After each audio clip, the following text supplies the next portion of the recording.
Então, vamos lá.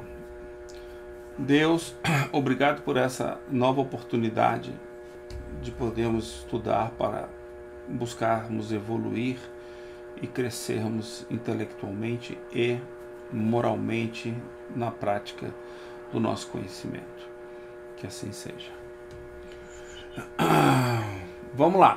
A gente parou nessa página daí, que eu não sei qual é. Para mim diz 47. Qual é a página aí? A minha é 63. Tá, aqui tá tudo furado. Que é livro, né? O meu é Kindle, né? Impresso. Ele agora apresenta a página aqui, mas eu já descobri que a página está completamente errada. Então não adianta. Aqui No meu. o papel é 63. Então vamos lá, eu vou ler um trecho aqui para a gente reler. E depois dizem ainda o que é a alma, afinal. É um ponto, um átomo, uma centelha, uma chama. Como ela sente? Como ela vê e percebe? A alma não é para eles uma realidade efetiva, é uma abstração. Tem uma nota aqui. Por meio da psicologia, os espiritualistas estudavam experimentalmente a alma encarnada. Mas as questões metafísicas permaneciam na condição de hipóteses.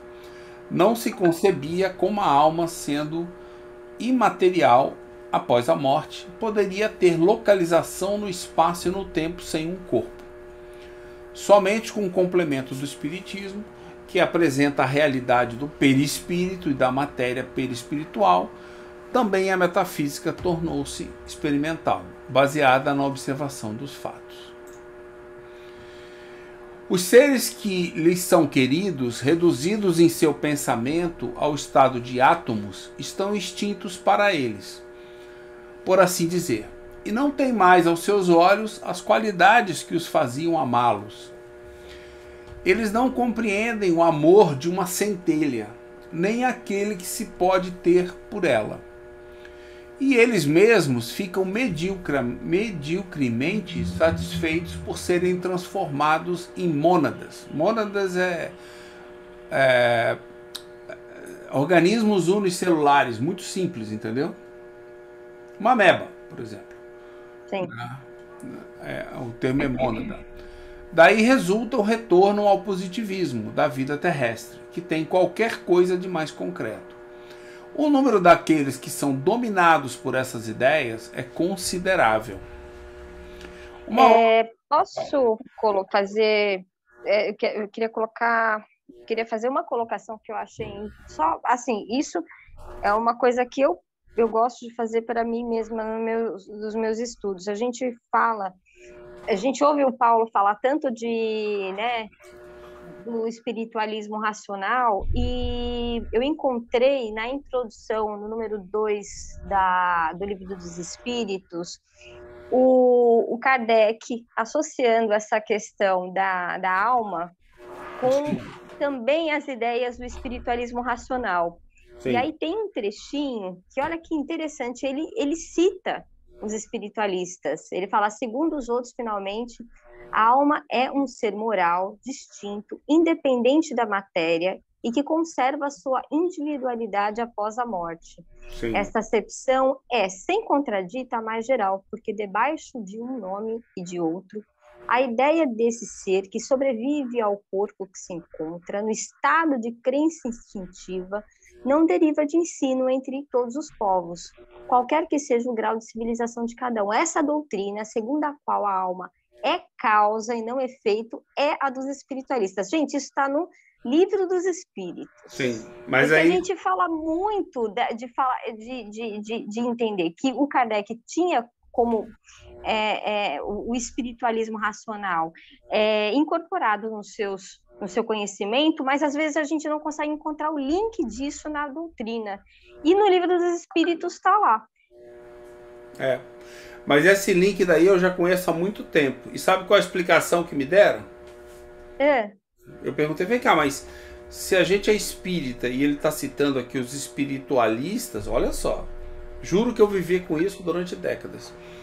A explicação que me deram foi assim: não, os espiritualistas são aquela linha, por exemplo, Umbanda, Candomblé, Tô te falando sério, tô brincando não. Ainda outro dia eu questionei um amigo meu, ele me... Aí, ou seja, essa contextualização científica dos espiritualistas racionais, nós não conhecíamos. É verdade. É uma ciência que foi esquecida lá atrás, entendeu? Aí você olhava e falava assim, faz sentido no tempo atual, mas não faz nenhum sentido. Eu falei, pô, mas... Na época, né? Não explicou nada do texto, né? Quer dizer, porque eu saiba, os espiritualistas não têm essa abordagem. Aí eu falei, deixa pra lá, não, tipo assim, não entendi. E eu não tinha onde procurar, eu não sabia. Tanto que quando eu fui entender o que era o espiritualismo racional, aí eu comecei a lembrar do espiritualista que fala no Livro dos Espíritos lá no começo. Que é uma pergunta que todo mundo repete. Pode perguntar nos centros espíritas. As pessoas não sabem o que é um espiritualista. Ou elas acham que é isso. Entendeu? Olha que importante, né, gente? Não, e aí não faz sentido, né? Sem o conhecimento você fica boiando. É legal isso. Mas e outra coisa que eu viu, Sátiro? Ah. Quando você fez a definição de mônada, baseado no sentido que está no parágrafo anotado pelo Kardec aqui. O Kardec está usando o ponto de vista materialista da interpretação da mônada. Sim, não. Está dando o significado materialista, mas existe o significado filosófico do Leibniz. Sim, a união perfeita do espírito da matéria constitutiva de Deus. Essa é a teoria de Pitágoras. É outra. Não, estou falando do Leibniz. Não Leibniz sei. tem um conceito para mônada. Fala um pouco para a gente. O conceito de mônada por Leibniz é algo que não tem extensão, indivisível, mas não é o átomo. Aí que está o problema. De cunho espiritual, que constitui, porque para Leibniz tudo é mônada no universo. Tá aqui, ó. A segunda definição, a primeira é que eu tenho aqui, tá? Organismo simples ou muito pequeno. Isso. A segunda é filosofia. Substância simples, criada desde o princípio, inacessível, a quanto existe e incorruptível, mas sujeita a evoluções e desenvolvimento até alcançar o intelectual. Teoria de Leibniz, justamente. Ou seja, então, ela é simples, mas ela está crescendo, está evoluindo. Não, é a teoria espírita. O Leibniz é a teoria espírita. Entendeu? Então, assim... Só que essa teoria, a teoria do Leibniz... Tá aqui o... Porque o Kardec, veja, por que Kardec trabalha aqui? Está trabalhando do ponto de vista da ciência ainda materialista da época dele. Ele não está colocando aqui a definição espiritualista, que essa definição espiritualista, quem vai trabalhar ela vai ser, por exemplo, o magnetismo. Mesmo aqui vai trabalhar com essa noção do Leibniz. Aqui eu tive essa interpretação, de que aqui é a visão materialista. Não, aí ele está usando do ponto de vista da matéria, que ele está falando da pessoa que está encarnada e não entende como é que um ser vai ser transformado numa centelha. É mesmo lá.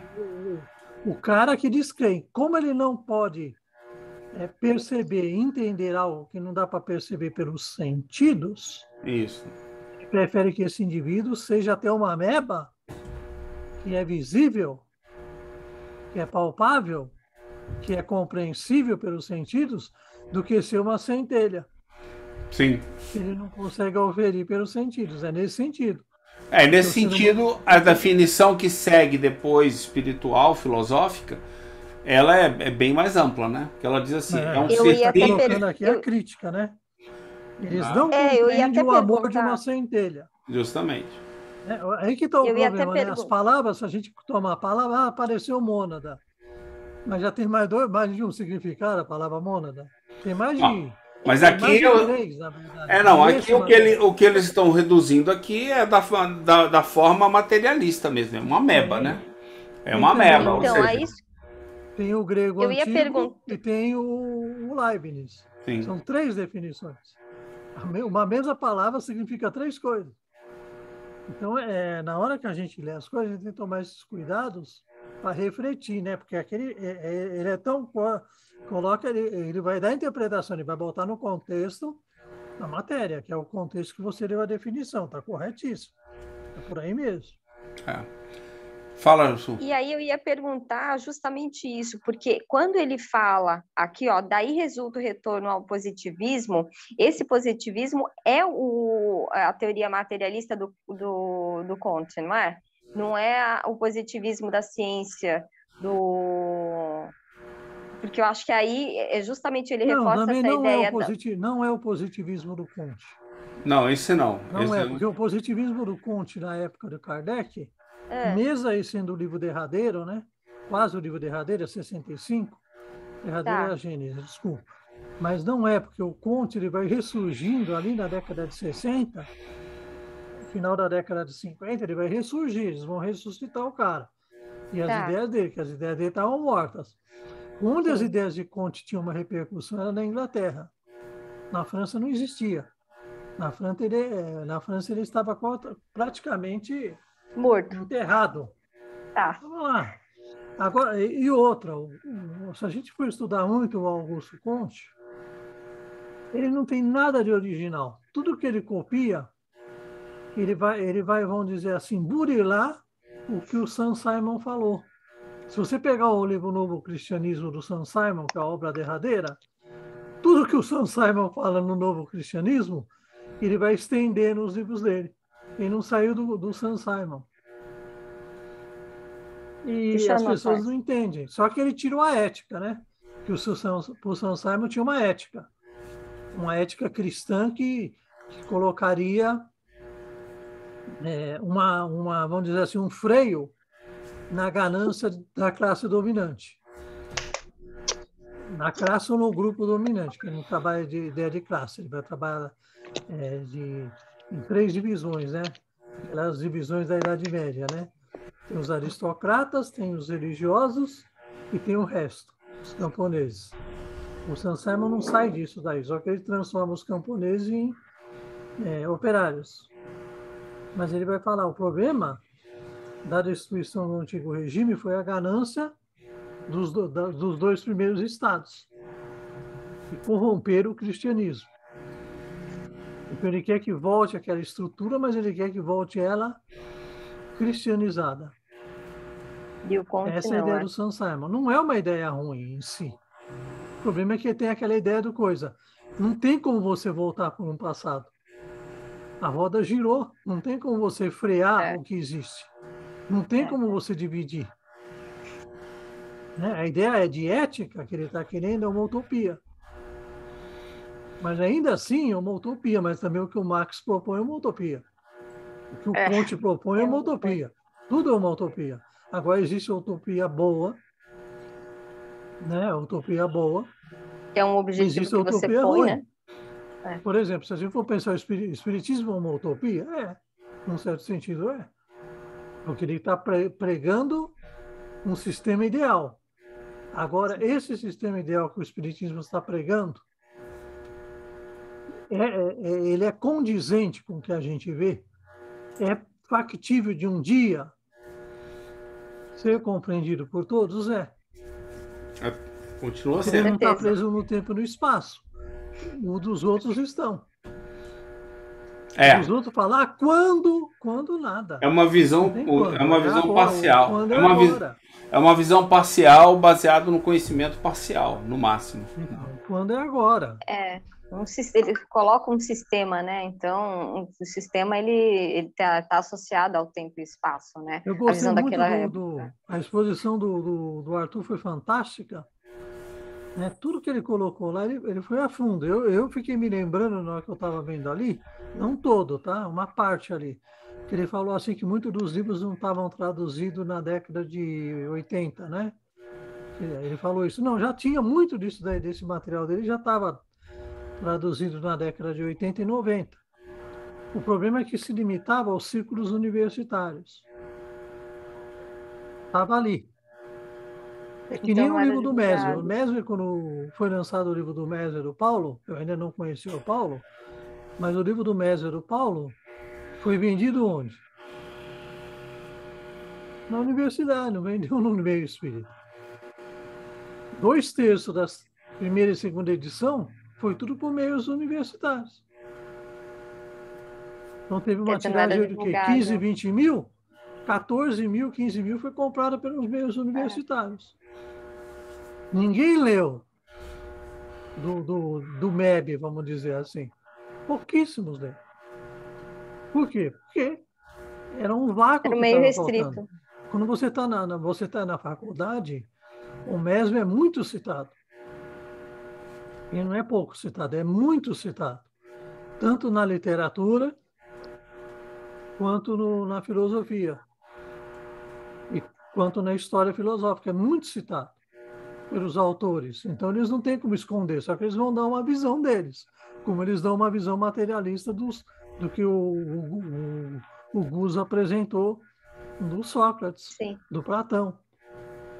Eu fiquei impressionada porque um outro dia eu peguei uma obra, eu não sou psicóloga, nada, peguei uma obra só, né, estava dando uma leitura rápida, e eu vi eles mencionando, né, a respeito de Mesmer. Eu fiquei impressionada com isso, né? Estavam falando de Freud e que os métodos de Mesmer eram usados na época, né? E a gente ouve isso, né? Isso é uma leitura rápida, eu estava fazendo, eu nem tenho conhecimento. Não, o triste é o seguinte, Sueli, o que acontece? A homeopatia, no livro da homeopatia, o livro base da homeopatia, o seu autor cita Mesmer. Você conversa com o pessoal formado em homeopatia, 90% não percebe que tem Mesmer ali, nem sabe que cita Mesmer. Ixi, o que houve? Oi. Mas a gente está te vendo. Ah, não, já voltou. Nem cita Mesmer. Então, é assim, é aquela coisa. Que ensino nós estamos dando? Dando um ensino recortado. A gente vai citar, mas não vai falar. É isso aí. Tá bom. É o que acontece. Você pega a literatura, eles vão estudar. Mesmer é citado direto pelos literatos. Né? E fica tudo no fantasioso. Não tem como esconder. Aí o pessoal fala assim, eu adorei uma vez uma professora lá da literatura, falou assim, eu vou te contar, uma senhora muito assim, ela se formou já muito, com uma idade mais avançada, e virou professora da USP. E ela virou para mim assim, olha, eu vou te contar uma coisa, não é para espalhar. A gente estava fazendo um estudo aí, você acredita que todo esse pessoal do século XIX era tudo espiritualista espírita? Era tudo ligado ao espiritismo, ao espiritualismo. Esse pessoal que a gente estuda e segue, você acredita numa coisa dessa? Mas a gente não pode falar. Ah, professora. Né? E falou para mim isso em 2000, 1999, 2000. E uma outra lá que faz estudo também, né? Que essa daí é ligada no candomblé, mas ela virou e falou assim, não podemos falar dessa parte mística de Victor Hugo. Olha. Não, eles sabem. O problema é que o que é? Represam porque tem um óculos que tem que colocar. O óculos da visão materialista. Da materialista. Então, não analisa, mas e o racional disso? Que eles não conseguem escapar. É muito curioso isso, o medo que eles têm. Por quê? Porque não dá, esse conhecimento não dá para você pegar e engarrafar. É isso. Ele permite múltiplas leituras. Você não consegue direcionar, né? Assustam. Perfeito mesmo, Conde. Acho que você está definindo muito bem. Mas essa daí é a estratégia de que o materialista se valeu desde o início lá, para pegar e transformar as ciências em materialistas. Tudo que ela não consegue lidar, ela abandona, esquece, esconde. Ela finge que não existe. Finge que não existe. Deixa lá no cantinho, vamos tocar nesse assunto, que isso daqui não atrapalha o nosso raciocínio. É assim que eles funcionam. E esse tipo qualquer tipo de abordagem que você proponha, que abra brecha para que isso aconteça, eles não gostam. Aí eles não querem. Não, essa abordagem não tá boa, vamos mudar o foco para cá. Aí eles direcionam para um lugar que eles sabem que é seguro. Entendeu? Pode olhar. Pode conversar com mestres, doutores aí, que você vai ver que eles estão procurando esse lugar seguro. Só que é complicado, é o que o Conde falou. Eu falei, porra. Você pode, ainda mais quando você puxa não precisa ir longe, é só puxar a filosofia. Você as interpretações são enormes, entendeu? Você vai longe, viaja nisso daí. Então, o grande drama que nós vivemos, qual que é? A gente fala assim, por que a gente precisa ler as obras? A gente precisa ler as obras para começar a fazer o quê? Costurar as ligações. Não adianta você ficar vendo a palestra. Você tem de ler para costurar as ligações. É isso aí. Para quando o indivíduo vir com um discurso feito, você compreender, por isso que o Arthur ele botou tudo que ele leu. Ele botou tudo que ele leu, fez o recorte, deu de mão beijada para todo mundo. Conhecia ali talvez uns 20% dos textos que ele colocou, conhecia. Talvez não chegue nem a isso, fora os que estão na revista. Muito material. Falando dos textos do Platão que ele colocou lá. Muito material. Aí o que ele faz? Ele já fez o recorte da leitura dele. Ele está mostrando de onde ele embasou tudo que ele falou. Está perfeito isso. O que ele falou, olha, eu comecei a ver, agora vocês pegam e aprofundem. Ele falou isso. É isso aí. Muito bom. Então, mais ou menos por aí. Agora, o que acontece? Que é o drama, né? Que nós vamos. A gente quer alguém que mastiga tudo pra gente. Você quer uma visão do outro. Você quer uma visão do outro. Tem de ler a fonte primária, não tem jeito. Tem de ler, ó. A Rosângela está aqui, ó. Eu, ela e um grupo lá no Centro Espírita, nós fomos ler o Mesmer. Cabo a rabo. Os livros do Mesmer, não o livro do Paulo. Os livros do Mesmer que estão incutidos, a gente lê o livro do Paulo, mas os livros do Mesmer que estão incutidos dentro da obra, nós lemos ela cabo a rabo. Qual que é a dificuldade? A linguagem da época. Eu também senti isso. Eu acho que porque é o estilo da época. Se você for pegar qualquer autor, até os que são hoje tidos como materialistas, eles vão escrever no mesmo estilo. É a forma exigida para se apresentar um trabalho na época. Era aquela forma. Era a estrutura. É repetitivo, né? Então, mas é a estrutura. Eu achei difícil de ler. Exatamente a mesma coisa. Achei difícil e outra, de ler. ainda tem a linguagem da época. Agora, imagina um cara querendo falar de uma coisa que está avant la lettre, está lá na frente, que não está escrito, e tentando usar uma linguagem de uma época que ainda não abarcava o que ele queria dizer. Muito mais difícil fica. Agora, de resto, é a linguagem da época. Ele fica falando, fica citando, e repete de novo, e fala 10 vezes.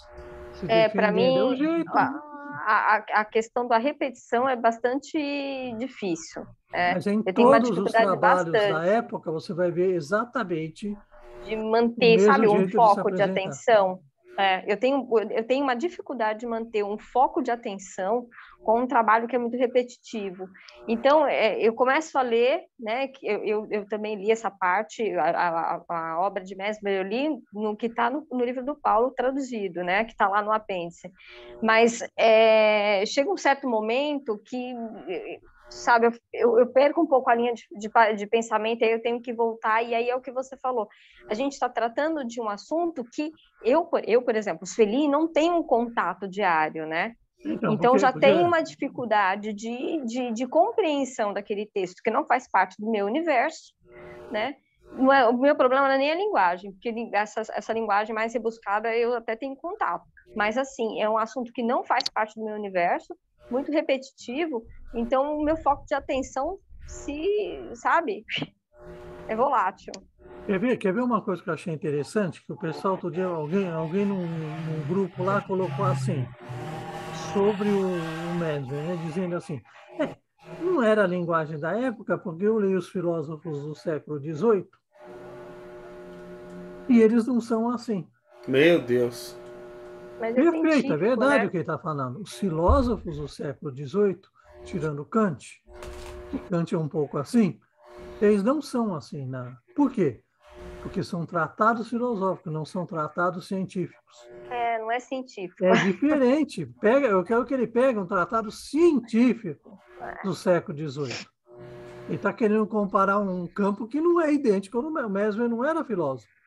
Mesmer era físico. Mesmer era médico. Então ele está usando a linguagem médica, a linguagem do físico da época. Aí o cara quer comparar com o filósofo. Não dá.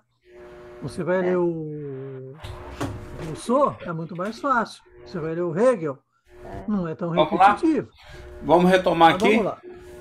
Uma outra razão, vai lá.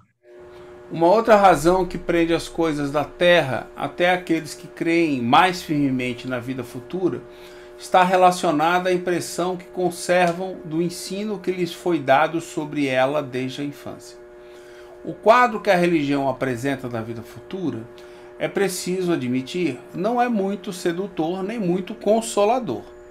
De um lado, vê-se nele as contorções dos condenados a espiar em torturas e chamas sem fim os erros de um momento, sucedendo-se os séculos sem que haja esperança de alívio ou piedade.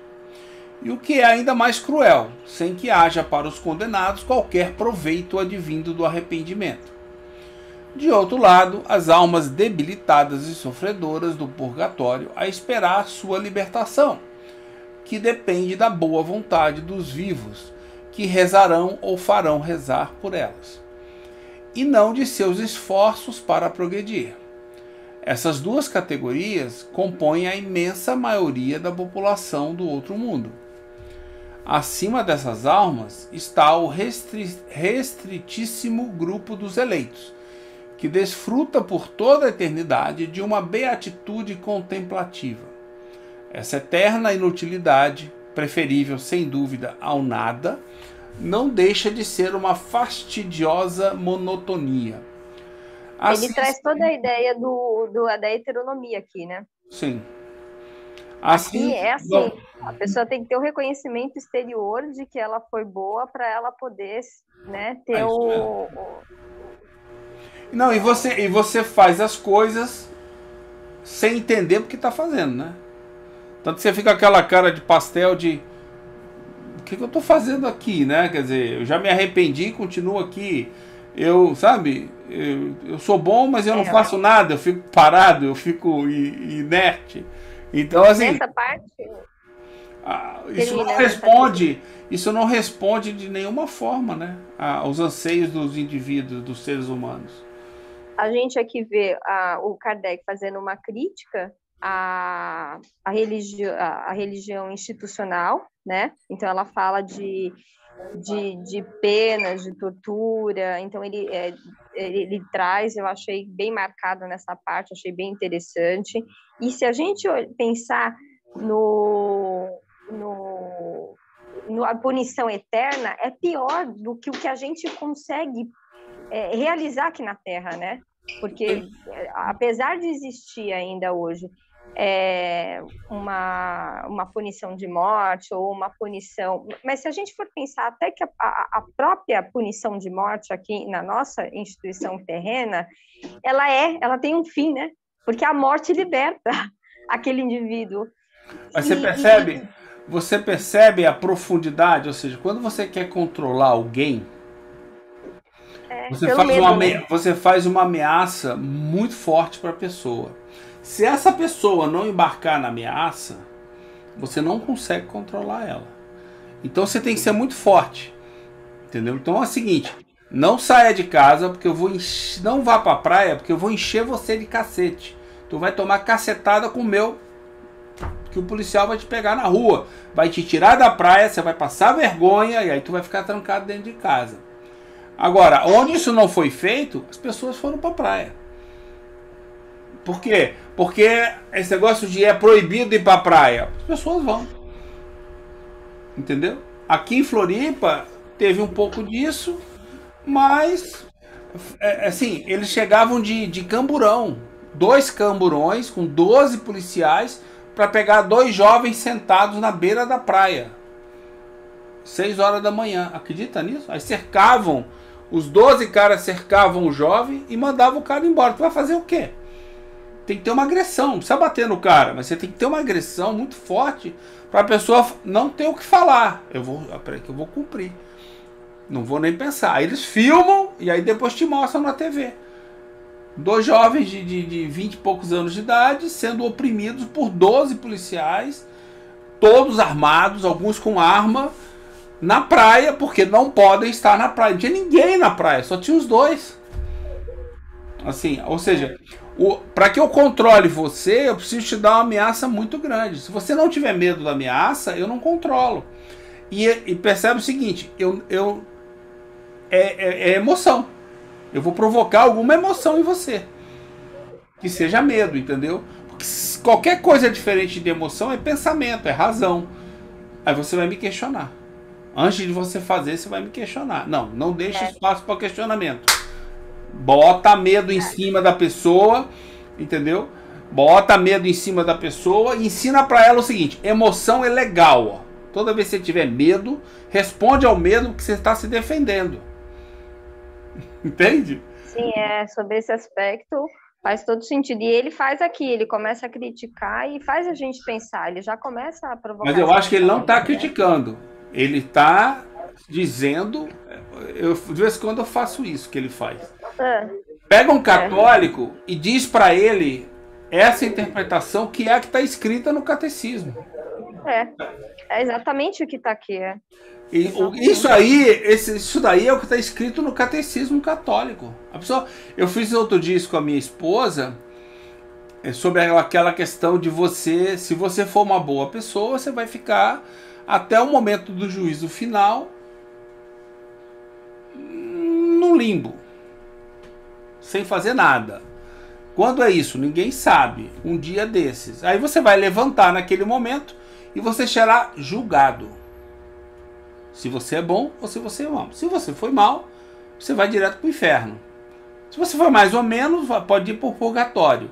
Se você foi bom, você vai para o céu. Então assim, aí a pessoa, não, mas não é isso que ela me falou, mas não é isso que o católico aprende. Eu falei, não é o que você pensa, mas é o que o católico aprende. Se você for lá no catecismo, está escrito isso, que é isso que o Kardec falou aqui. Mas as pessoas, você entende? Elas vão mudando aquela lógica. Não, peraí, mas eu vivo um outro catolicismo. Não, eu sei que você vive, mas o que a Igreja Católica ensina é isso. Você então não está sendo católica, você está buscando um outro caminho. Não cabe crítica aí para ninguém, entendeu? Cada um segue o que quiser, né? Mas assim, o fato é o que eu falei, isso aqui não é uma crítica, isso aqui é uma constatação do que a Igreja Católica ensina. Literalmente, isso é a Igreja Católica. O protestante é mais ou menos assim também, né? Muda pouca coisa. Nesse aspecto, eles não mudaram muito aí, não, né? Então, mas é isso aí.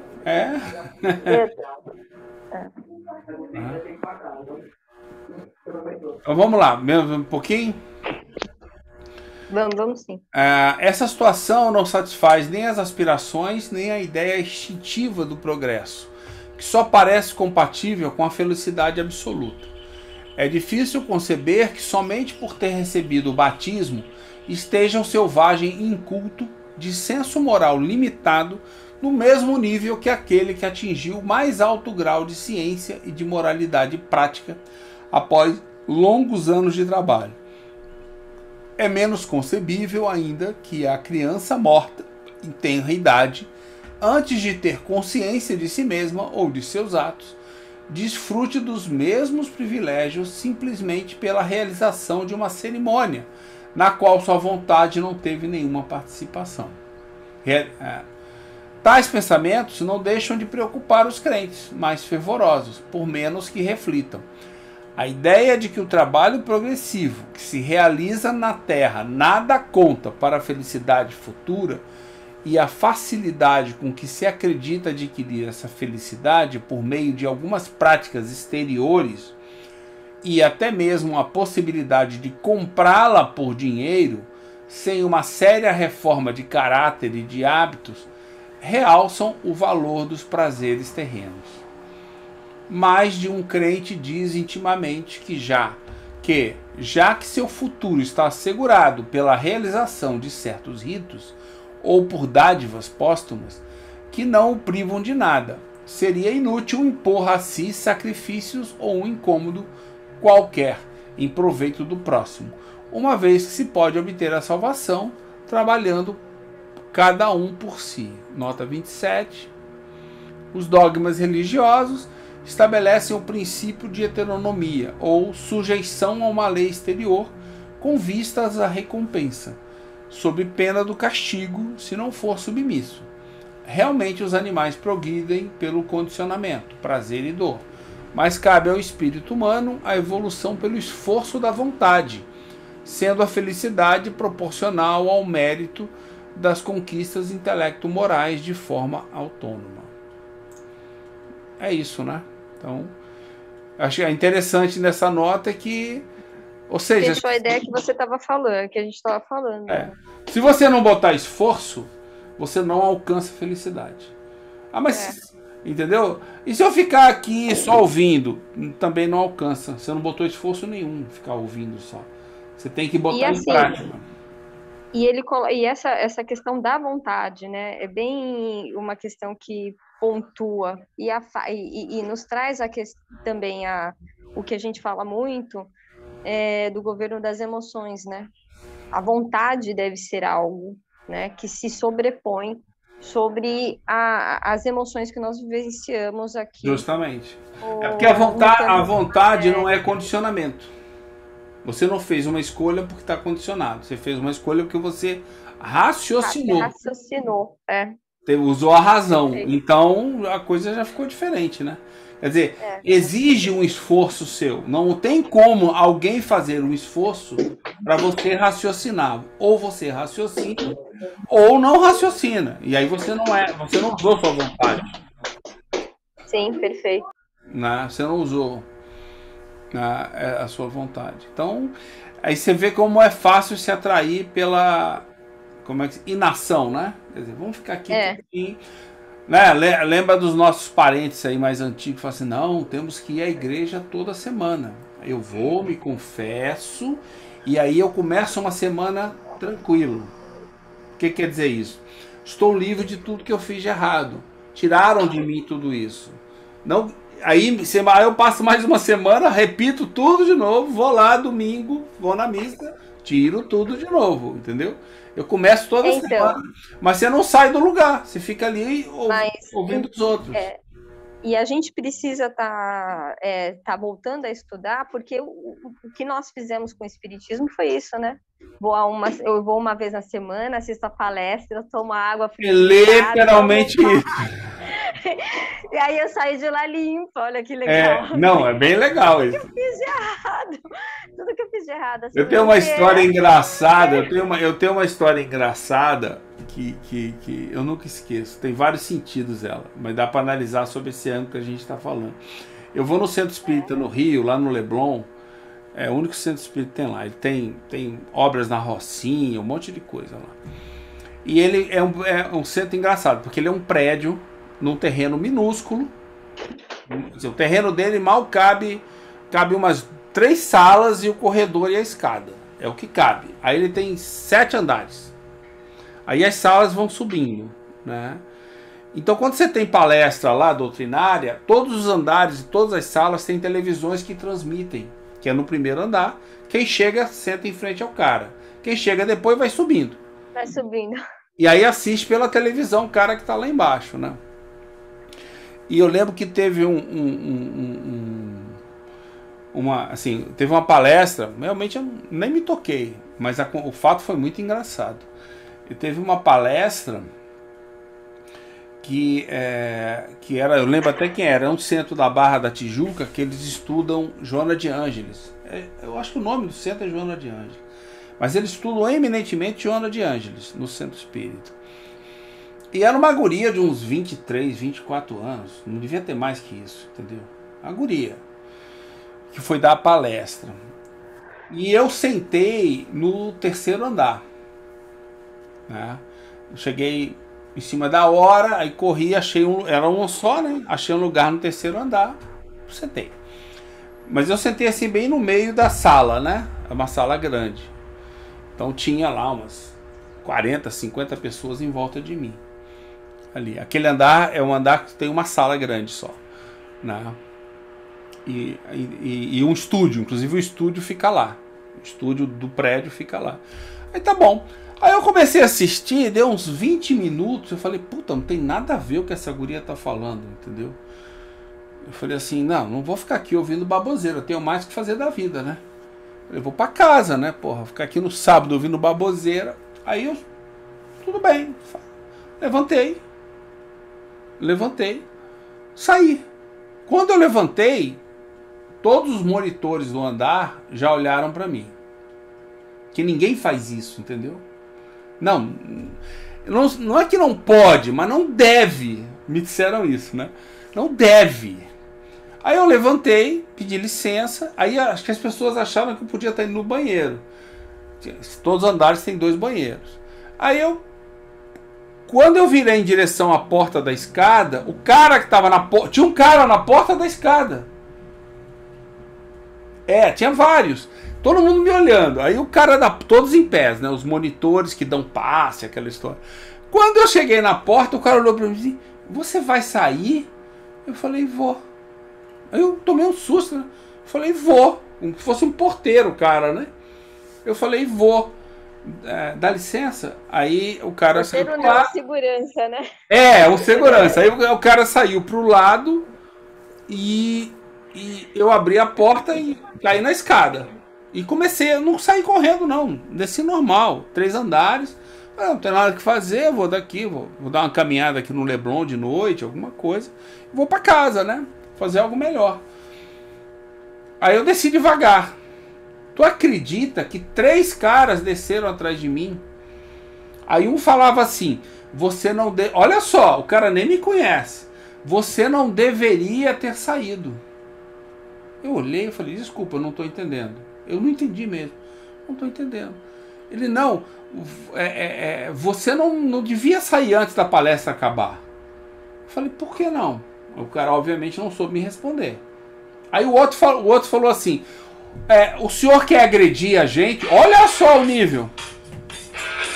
Deixa eu desligar aqui. Olha o nível.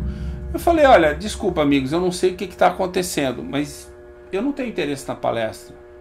Não me acrescenta em nada. Então eu vou embora, eu venho na próxima. Semana que vem eu venho pra cá. Fui embora. Não acabou não. Alguns me conhecem lá, porque eu estudava lá o Livro dos Espíritos e tinha começado a estudar, eu acho que era o Evangelho lá. E eu já fazia sempre o livro. Algumas pessoas me conhecem. Aí eu volto pro estudo na semana seguinte. Acho que era na terça-feira. Quando eu volto pro estudo, os caras me pegam na recepção, na entrada do centro. Me chamam pelo nome, Satiro. Eu olhei um cara que eu nunca vi na minha vida. Falei, sou eu. Gostaríamos de conversar com você. Tu acredita nisso?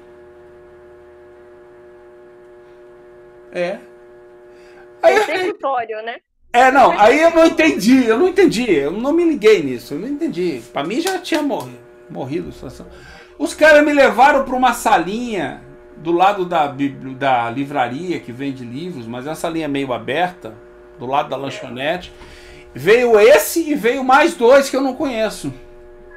Olha só, de turma. Eu falei, porra, depois eu fiquei pensando, eu falei, meu Deus, parecia SS nazista, né? Aí me chamaram e falaram assim, não, porque aconteceu uma coisa muito desagradável. Aí já qualificaram. Eu falei, comigo? Ele envolve você, assim, com aquele ar espírita carinhoso, né? Eu falei, bom, então desculpa aí, mas gostaria de saber o que houve. Aí contaram a história, aí eu lembrei. Eu falei, peraí. Aí eu falei, peraí um minutinho só. Peraí. Deixa eu avisar o meu cliente.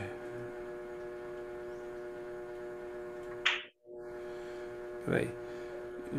Deixa eu só gravar para ele. Já te chamo, tá? Mais uma meia horinha eu te chamo, que eu tô no estudo agora, acabando o estudo espírita. Um abraço. Então assim, aí os caras começam a falar, eu sou bem direto, né? Eu falei, ó, antes de continuar a falar, deixa eu explicar o seguinte para vocês. Essa regra não está escrita em lugar nenhum de que uma pessoa não pode sair. Se tiver escrita, não tem problema. Não frequento mais o centro nas palestras. Eu acho um absurdo isso. Mas me digam se, pelo menos me informem isso. Segundo, por que tanto transtorno? Eu ofendi alguém? Eu não tenho liberdade de fazer? Aí ficou todo mundo mudo. Aí eles não souberam me responder e viraram para mim. Porque é um dogma, entendeu? Eles têm dogma. Ninguém soube me explicar por que eu não podia ter agido daquela maneira. Eu falei, olha, como vocês não estão sabendo me explicar, dá licença que eu vou estudar. Sai fora. Sai fora. Eu quero saber o seguinte. Sim, é uma coisa louca. A Maria falou para eles alguma coisa? Quem? A Maria quem? A Maria. Que Maria? Essa casa não é a casa Maria? Não. Não é não. A casa... Não, a palestrante... Não, estou te falando a casa, não é a Maria de Nazaré? Não, não é Joana de Ângeles. Nossa, o prédio que você definiu, eu pensei naquela... que não é, ela é do Leblon, é o Rita de Cássia. É o único centro que tem no Leblon, Rita de Cássia. Não, tem a Maria de Nazaré lá. Mas, não conheço. Então, tem um prédio também que nem você definiu, só que eu achei um... É o Rita de Cássia. É o Rita de Cássia. Só você confundiu. É o Rita. Ele tem 2 casas, uma ali e uma uns quarteirões para dentro. Essa Maria de Nazaré tem 3 ali no Leblon. Uma do lado, quase assim. Deve ser pode ser que a Maria de Nazaré seja a pessoa, que eu não lembro do nome dela. Não, a Casa Cristã Maria de Nazaré. Não. É Rita de Cássia. 3 sedes ali. Tem site, tem tudo. Você acha na internet site, prédio, tudo. Rita de Cássia? Não conheço. Rita de Cássia, Rita de Cássia. É o único que eu encontrei lá de centro espírita, assim, espírita mesmo, né? E são 2 casas que eu lembre, e a outra é mais para estudo só. Recebe pessoal de estudo e o pessoal interno do administrativo pode frequentar aquela casa. Aquela história de elite, né? É verdade. E aí tem um projeto tem um projeto na Rocinha. Quem fundou o centro foi uma senhora, que eu nunca lembro o nome, que já desencarnou. Foi uma senhora, né, que já morreu. E lá no Rita de Cássia tem um projeto enorme para criança, adulto, grávida, velho. Enorme o projeto. Isso que é muito legal. Nunca fui lá, né? Então assim, aí você fica olhando... É exatamente um exemplo de dogma. Porque eu só fiz uma pergunta simples. Ninguém nunca soube me responder isso. Aí um amigo meu veio conversar comigo. Um cara que é amigo meu, Guilherme lá, que foi meu monitor, a gente ficou amigo e tal. Aí eu falei, aí ele começou a rir. Falou, Satiro, você deu um nó na cabeça do pessoal aqui. Eu falei, mas por quê? Eu não falei nada. Ele falou, é porque você perguntou para eles por que eles fazem isso. E ninguém sabia. Eles ficaram a reunião inteira discutindo por que eles fazem isso. Eu falei, pois é, mas eu só pedi que me explicassem. E ninguém soube dizer que podia ou não podia. Mas eles estão acostumados, sabe, a dar um olhar e a pessoa fica sentada. Pô, e você não está falando de 20 pessoas, amiga. Você está falando a palestra lá lota até o último andar. Você está falando de 300, 400 pessoas. E eles são um batalhão, né? Aquilo que eu falei, em média tem 4, 5 no andar. Olha, se isso não é dogma numa casa espírita, você me explica o que é. Porque ninguém sabe. E como dogma é ainda uma coisa dominadora, né? Você está falando 300, 400 pessoas. Não, e você vê, agora você imagina uma senhorinha que não sabe muito, cercada por 3 caras. Por 3 pessoas. Pode ser até 3 mulheres. Se isso não é intimidador, você me diz o que é intimidador, entendeu? Mas é mesmo. Deixa eu só fechar aqui a janela. Mas é isso mesmo. Vamos lá, então. Mas faz parte, né? Vamos acabar de ler. Seguramente não é esse o pensamento de todos, porquanto existem grandes e belas exceções.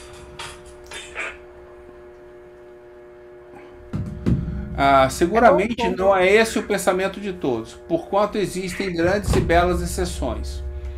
Mas, sem dúvida, representa o pensamento da maioria, principalmente das massas pouco esclarecidas, e a ideia que se faz das condições para ser feliz no outro mundo alimenta o apego aos bens terrestres e, por conseguinte, o egoísmo. Acrescentemos, ademais, o fato de que tudo nos costumes ocorre para que se lamente a perda da vida terrestre e se receie a passagem da terra para o céu. A morte é cercada de cerimônias lúgubres que aterrorizam mais do que despertam a esperança. Quando é retratada, é sempre com um aspecto repugnante e nunca como um sono de transição. Todos esses símbolos lembram a destruição do corpo, mostrando-o monstruoso e desencarnado. Nenhum simboliza a alma, se desprendendo radiosa de seus laços terrestres. A partida para esse mundo mais feliz é acompanhada apenas pelas lamentações dos que ficam, como se acontecesse a maior tragédia àqueles que se vão. Damos-lhes um adeus eterno, como se jamais fôssemos revê-los. O que se lamenta por eles são os gozos deste mundo, como se não devessem encontrar outros maiores. Que infelicidade! É comum que se diga, morrer quando se é jovem, rico, feliz, tendo diante de si um futuro brilhante. A ideia de uma situação mais feliz custosamente surge no pensamento, porque nele tal ideia não encontra raízes. Tudo concorre, portanto, para inspirar o temor da morte, em vez de fazer nascer a esperança. Sem dúvida, o homem precisará de muito tempo para se desfazer desses preconceitos, mas isso acontecerá à medida que sua fé se fortalecer, quando então ele terá uma ideia mais sensata da vida espiritual. Vamos lá, nota. A crença do nada mantém o individualismo na sociedade contemporânea. Quando a compreensão das relações entre os dois mundos torna-se um fato natural, compreendido e amplamente divulgado, uma nova ordem social se estabelecerá, afirma Kardec. Vê-se que a só constatação da existência do mundo espiritual conduz forçosamente a uma revolução nas ideias. Ora, uma revolução nas ideias leva forçosamente a uma revolução na ordem das coisas. E é essa revolução que o Espiritismo prepara. O que é o Espiritismo, né? A doutrina... Aqui é bem interessante, né? Porque, assim, eu vejo por mim. Falo até por mim. A gente, lógico, a gente tem uma perda, né? A pessoa falece, eu tive uma perda profunda de uma pessoa que eu amava, morreu num acidente de carro, foi terrível. Mas a ideia, e é lógico que a gente sente saudade, a gente sente a perda, mas a ideia da perda, da gente guardar aquela coisa da perda, realmente remete ao materialismo, né? Se a gente for pensar assim friamente, é o apego. É materialista, é o apego, né? É o apego. Não, e aquela coisa da gente... Bom, se eu acredito, eu tô falando para mim, gente, mesmo. Se eu acredito que a vida continua após a morte, que a minha existência a minha existência vai continuar fora do corpo, então eu não preciso, né, sentir essa perda, né? Porque aquela coisa da perda, de você lamentar e ficar... lógico que a gente fica triste, né? Ninguém vai ficar feliz, não é isso que eu estou dizendo, mas aquele apego mesmo é materialista, né, gente? Realmente eu pensei isso por mim até, não estou apontando ninguém, mas é isso, né? A gente conseguir trazer a ideia do espiritualismo, né, da espiritualidade, do espiritismo para as nossas vidas, né, para aplicar no momento em que, por exemplo, a gente tem uma perda, né?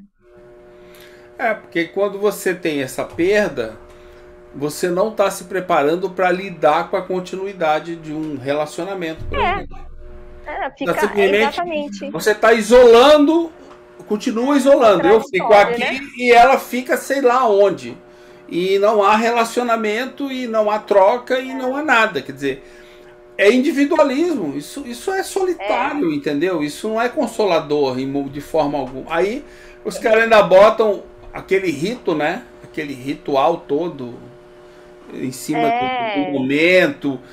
Não tem como a pessoa ficar triste, entendeu? Quer dizer, não ficar triste ou ficar impactada ou até aterrorizada. Tem gente que fica em luto durante um ano de luto. Verdade. Porque a pessoa não consegue tirar aquela imagem da cabeça, entendeu? Ela não consegue se libertar daquela perda enorme que teve. Minha vida acabou. E é um contrassenso, né? Eu acho que deve ter medo aí, né? Porque a pessoa automaticamente fala assim, pô, eu tenho medo de ir pra esse lugar, porque o dia que eu for vai ser com uma cerimônia dessa. E eu não sei pra onde é. E eu perdi completamente o acesso a essa pessoa. Quer dizer, não tem consolo nenhum, né? É só pavor mesmo, né? Eu acho uma apavorante. Sempre achei. Tanto que quando eu era jovem, que eu era né, católico, depois que eu fiz o batizado, aí fui estudar, fiz lá a crisma, não sei o quê, eu tinha pavor de ir em cemitério, sabia? Eu tinha pavor de ir em cemitério. Eu não gostava. Eu lembro que morreu uma tia minha, uma tia do meu pai, uma tia-avó minha, e eu não consegui ir no cemitério. Eu fiquei do lado de fora do cemitério, não consegui entrar. Foi o máximo que eu consegui. Eu fui dirigindo e todo mundo entrou e eu falei, você vem? Falei, não vou, não consigo. E eu não conseguia ir. Morreu um amigo meu, jovem, não consegui. Eu nunca consegui. Até quando eu comecei a compreender que era outra coisa a morte, entendeu? Aí eu falei, pô, agora pra mim é normal, entendeu? Quer dizer, sabe... então, é trazer exatamente esse conceito. Aí você começa a entender diferente. Justamente. Então, assim, eles te jogam um monte de dogma em cima, não querem debater com você. Não, é assim, porque é assim, acabou. Não tem o que pensar. Fica com medo, fica apavorado. Segue o ritual. Tem um ritual, né? Tem um ritual de você fazer isso. Tem todo um ritual. Ô, Sati, eu acho que a gente tem que começar primeiro mudando as palavras, né? A gente fala perda. Sim. Então a gente tem verdade. Mas as pessoas falam... Essa palavra perda. Sim, se alguém falar perda, a gente fala... Não, é o apego. É uma separação. Então, uma mas a gente tem que começar com a gente mesmo. Mas quando a gente usa a palavra perda aqui... Eu acho que você está certo, só que eu acho que você não vai conseguir mudar a pessoa, porque ela sente dentro dela é perda mesmo. É perda, mas aí você não chega e fala, foi uma perda irreparável. Não, eu não uso o termo perda. Eu não uso o termo perda. E para mim é igual. Até para a gente começar a falar sobre isso, né? Não vamos falar mais perda, vamos falar separação. Não, eu sei, amiga, só que como é que eu vou expressar a ideia de perda se eu não usar a palavra perda? Aqui o que a gente quer dizer é que as pessoas sentem perda, elas têm apego. Quando você não tem apego, você não usa mais essa palavra. Você fala assim, continua com a gente, é o que eu digo. Fala assim, meu pai continua comigo. Ele desencarnou, mudou de plano e continua comigo. Entendeu? Meus amigos continuam comigo. E você... Só que isso não é uma palavra, isso é uma coisa que eu sinto. E que eu vivo isso. Agora, a pessoa que tem apego... Ela vai usar sempre a palavra perda. Enquanto ela não tiver a compreensão, porque é isso que é ensinado na igreja. Você perdeu alguma coisa. Você perdeu. O catolicismo te ensina que houve uma perda. O ritual é de... Foi embora. Acabou. Não tem mais nada para você. Sabe? É uma coisa que nós não sabemos o que é. Acredite em Deus... E Deus, sei lá, aquele discurso é perda. É só isso que a gente quer dizer. Agora, você tem razão. Se quando você se referir ao conceito, parar de usar a questão, os termos de apego. Dizer assim, olha, foi embora. Tem gente que me chama de frio. Você é muito gelado. Meu irmão me chamou quando meu pai morreu. Você nem chorou. Eu falei, mas eu já sabia que meu pai estava para morrer. Eu falei que ele ia morrer até o final do ano. Eu disse o motivo e como ele ia morrer. Quando ele morreu, você quer que eu chore? Não estou entendendo. Eu já sabia. Vocês não sabiam disso? Ah, vocês não acreditaram. Ah, tá. Estou entendendo. Tô entendendo. Não, sem problema, vocês podem acreditar no que quiser. Agora, eu não tenho motivo para chorar. Eu já chorei lá atrás, quando eu vi que meu pai estava indo pro caminho que ia me abandonar. Eu me preparei pro dia que ele fosse. Aí ficou todo mundo olhando para mim, minha mãe, meus irmãos. Eu falei, pois é, eu não vejo motivo para chorar agora. Quer que eu chore para quê? Para mostrar para os outros que eu tô sentindo uma perda? Isso não é problema dos outros, é problema meu. Eu tô sentindo uma perda e pior, eu comecei a sentir há 1 ano que eu comecei a sentir essa perda. E ninguém deu bola pra mim. Ou alguém aí deu bola pra mim? Ninguém deu, né? Falei, pois é. Inclusive ele morreu antes que eu previ. E agora? Será que essa ideia de perda, ela tá porque, para quem acredita nos dogmas católicos, né? Porque eles são enfronhados na gente. Outras religiões. No católico, no caso, eu perdi a pessoa porque talvez ela tenha ido para o inferno, talvez ela tenha ido para o céu, talvez ela tenha ido para o purgatório, e quando eu for, eu vou para onde? Então, eu não sei, a gente está perdido um do outro. Eu não sei onde ela está e eu não sei para onde eu vou. Mas essa crença, ela deixa a gente triste, desesperado. O luto fica mais... Demora mais esse luto a passar, né? Eu acho que é porque você não tem domínio sobre a razão. Você não está usando a razão. Isso tudo que você falou não usa a razão. E aqui, no caso, a gente está lendo o capítulo que é o medo da morte. Então, aí o Espiritismo ele vem apresentar essa ideia, né? E não só uma ideia, porque teve relato dos espíritos desencarnados, né? Da condição que eles estão. E é consolador, né? A gente tá na mesma... a gente não está separado, né? Sim. A gente só está cada um numa dimensão que um não pode toda hora ver a outra, né? Mas que não é impossível essa relação. Essa relação ela pode continuar ali no momento do sono, né? Na emancipação da alma. Você pode não trazer lembrança do seu encontro, mas você vai trazer aquela a felicidade, né? Como se tivesse matado a saudade, né? Sim. Mas... Rosângelas, né?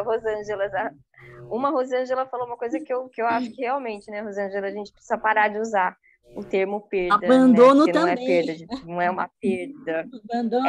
Abandono. A gente tem que parar de usar. E não é só parar de usar, é parar de pensar dessa maneira, né? E como a outra Rosângela disse, às vezes tem dia que eu acordo e falo, gente, eu dormi, eu durmo, eu sou uma pedra, eu deito só no outro dia. Eu falo, gente, o que será que nessas 8 horas eu fiquei fazendo, né? Lá no plano espiritual, que a Rosângela falou, a possibilidade, né, da gente perceber, na verdade, que dessas 24 horas que nós temos, gente, 1/3 nós estamos, de alguma maneira, num contato mais direto com o plano espiritual, né? Durante o sono. E a gente passa a vida sem perceber isso, que fala, né, será que durante o sono a gente sabe que o espírito não cessa a sua atividade, né? Então, de alguma maneira, nós estamos em contato com tudo isso, né? Achei muito interessante ser sério. Nós já fomos muito criticados quando uma amiga nossa morreu, nós cuidávamos dela, a gente aplicava passe nela toda semana, e quando ela morreu nós não fomos no velório. Nossa, fomos muito criticados por não ter ido. Mas, Rosângela, tudo que você tinha para fazer na matéria, você fez. Não, agora mas foi o que a gente pensou. Nós falamos, o que a gente tinha que fazer para a gente já fez. Então, deixa lá, ela não está mais lá. Não está mais na matéria, amigos nossos, nós somos muito criticados por não ter ido. E eu já tenho até a minha música de cremação. Já está separada. Eu preciso mandar... Eu espero que o Conde lembre, porque ele não presta atenção nas coisas que eu falo. Mas eu já tenho até minha música separada. Mas ele vai lembrar, sim, eu tenho certeza que ele vai lembrar. Uma coisa que eu aprendi, que eu não sabia, tá? Assim, pelo menos eu não lembrava, né? Mas quando meu pai faleceu, eu que tive o controle das coisas, até porque eu estava mais sob controle. Eu era o mais velho, mas não por isso, porque eu estava mais sob controle. Os outros estavam completamente desmontados, né? Meus irmãos todos. Você estava resignado? Não estava resignado. Eu entendi o que acontecia e eu estava sob controle. Então eu falei, olha, as opções são as seguintes: nós não temos um túmulo.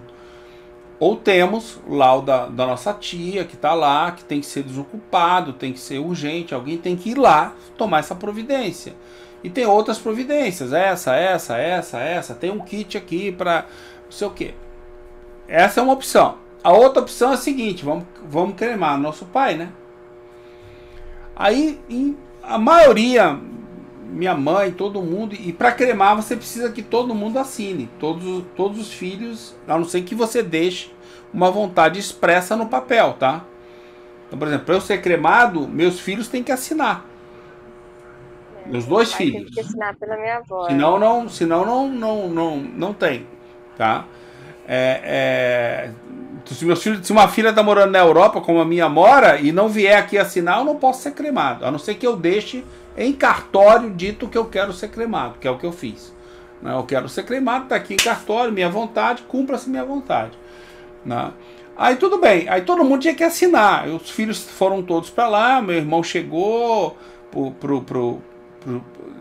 chegou lá para resolver, ele coincidentemente estava chegando, o outro já estava, minha irmã mora lá, tá bom.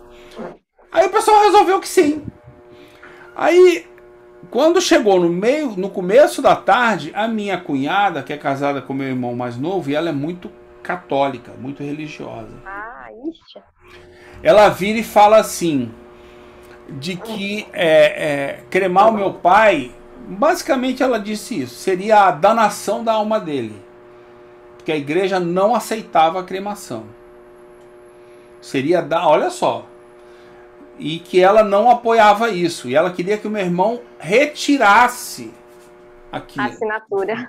Retirasse a autorização, não autorizasse essa história, né? Porque naquele dia começou no hospital às 5 horas da manhã, com a minha presença lá, identificando o corpo do meu pai e depois começando a esperar para remover o corpo, não sei o que. Então 10 horas começou a conversa em casa, né? Lá para as 10 da manhã. E eu cheguei em casa, narrei o que tinha que acontecer, o que era, tinha que se resolver até de tarde, para onde é que ele iria, que cemitério que ele ia ser velado, né? Ia ter de uma forma. Aí eu fui descobrir isso, de que existe a danação. Se você for cremado, não for enterrado, você perdeu o seu corpo, você queimou, você está automaticamente condenado ao inferno. Juro por Deus. Você não pode contar. Mas é isso mesmo. Sabe? Aí eu fiquei assim, eu não lembrava dessa parte. Aí eu fui no Pai dos Burros, né, no Google, e falei, realmente, eu falei, tá aqui, sem problema. Eu falei, não vou ferir a crença de ninguém, sem problema. Tá aqui o processo inteiro, é só vocês providenciarem, porque aí toda a família, não, porque se ele faz, não sei o quê, porque a alma, porque isso, todo mundo é católico lá em casa, porque a alma, porque isso, porque aquilo.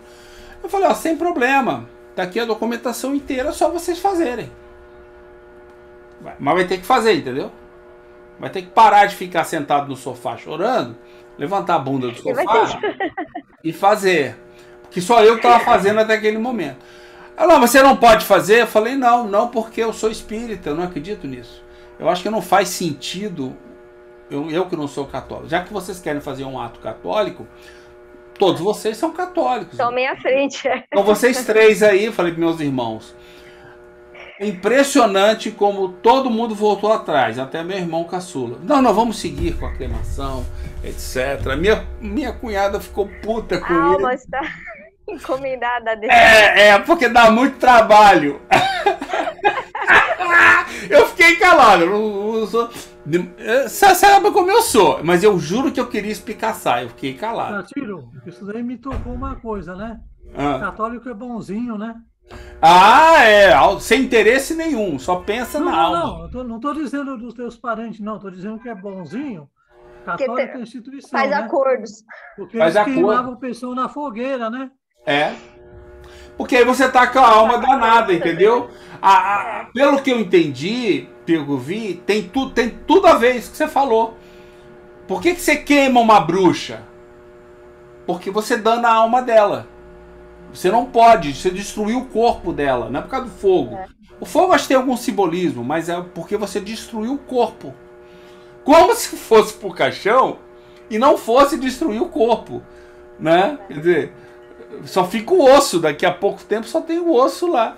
Então assim, aí você olha assim e fala, tudo bem, quer dizer, nesse momento não cabe você, né? Minha mãe falava, olha, o que vocês decidirem tá bom, né? E eu falei assim, ó, sem problema. Aí quando eu saí com essa, juro por Deus, não deu meia hora, voltou tudo pro meu colo. Ninguém queria fazer nada. Ninguém queria providenciar o túmulo, limpar o túmulo que a minha tia-avó tava, podia usar ele. Aí ia ter que dar um pulo lá no cemitério do Caju, no Rio de Janeiro. Aí já é longe, já não sei o quê. Aí, olha, o tempo que eles estavam discutindo, eu já tinha ido e voltado do cemitério. Meia hora, final de semana, era sábado, eu já tinha ido lá, pegado o túnel, ido lá, conversado e voltado, enquanto eles discutiam sentado ali. Porque não quer fazer, né? Aí eu fiquei na minha. Aí você não pode fazer? Não faz sentido, né? Eu não sou católico. Eu não professo a fé católica. Vocês professam. Eu nem sabia disso.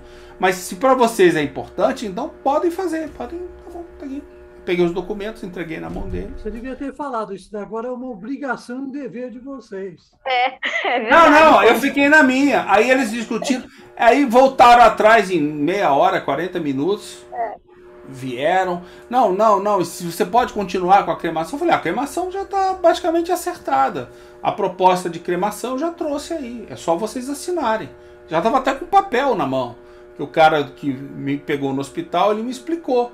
Falou, vou mandar para o senhor um contrato, um negócio, o senhor diz onde é que a gente deixa o corpo, a gente sugere tal lugar tem crematório, porque eu falei crematório para ele. Aí ele me passou por e-mail, tudo, cheguei em casa, imprimi o material, preenchi e estava pronto. Eu falei, só assinar aqui embaixo. Aqui em São Paulo também é bem mais simples. Então assim, as pessoas, você vê que num ato desse, tão automático, tão dogmático, ninguém para pensar. Ninguém para pensar. Eu fico impressionado, entendeu? As pessoas não se tocam disso. Aí depois as pessoas vêm dizer pra mim, como algumas pessoas dizem, né, na minha família, que eu sou um cara muito frio. Eu falei, eu não sou frio. Tanto que assim, um tempo depois, um amigo meu morreu. Da minha idade, 2 anos mais velho que eu, morreu na Bahia. Inesperadamente, embora ele fosse muito doente, ele estava internado, mas já tinha sido internado várias vezes, entendeu? Até no hospital de Irmã Dulce e tudo. É um primo meu distante, muito amigo meu. E ele morreu. Eu chorei um monte. Eu não estava preparado para aquilo. Inesperado, né? Eu não estava preparado para aquele momento. Então, no dia que ele foi, minha primeira reação foi emocional. Eu comecei a lembrar de tudo. Eu chorei. Depois eu parei e falei assim, poxa, não faz sentido isso que eu estou fazendo. Aí eu comecei a entender e eu comecei a conversar com ele, a desejar. E comecei a lidar de outra maneira. Acabou. Mas no primeiro momento, se você ligasse para mim, eu estava chorando. Eu não chorei com meu pai porque, praticamente eu avisei que ia acontecer aquilo. Pelo estado que meu pai se encontrava, emocional, psicológico, entendeu? Depressivo, a doença, largando a vida. Meu pai estava abandonando a vida já. Ele, por conta dele. Não era doença, nada. Ele estava bem de saúde, meu pai. Até que ficou mal e morreu. Em 3 dias ele sumiu da terra. Entendeu? Gente, eu preciso sair. Vamos lá, então. Não, vamos parar aqui nesse A Doutrina Espírita Muda Inteiramente, né? A gente continua. Deixa eu só anotar aqui, então. Peraí. A Doutrina Espírita... Muda inteiramente a maneira de encarar o futuro. Semana que vem é dia 27. 27. A gente estuda até meados. A semana... Não sei qual é o último sábado antes do Natal, mas antes do Natal, a semana anterior do Natal. Aí a gente deve parar até fevereiro, né? Voltamos em fevereiro.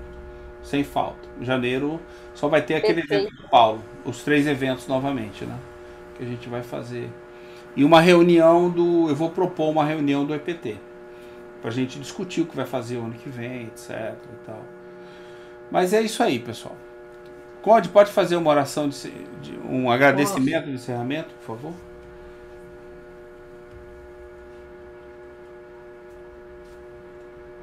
Agradecendo mais uma vez pela oportunidade que tivemos de estarmos reunidos e podemos dedicar nessa existência um pouco do tempo que temos aqui para estudar aquilo que talvez durante muito tempo deixamos em segundo plano. Que os espíritos que nos acompanharam continuem nos incentivando a seguir por esse caminho. Graças a Deus. Graças a Deus. Bom fim de Gente, boa amigos. semana. Boa semana para vocês. Até mais, então. Tchau, até Tchau, mais. gente. Até mais tarde. Até mais. Tchau. Até mais tarde, pessoal.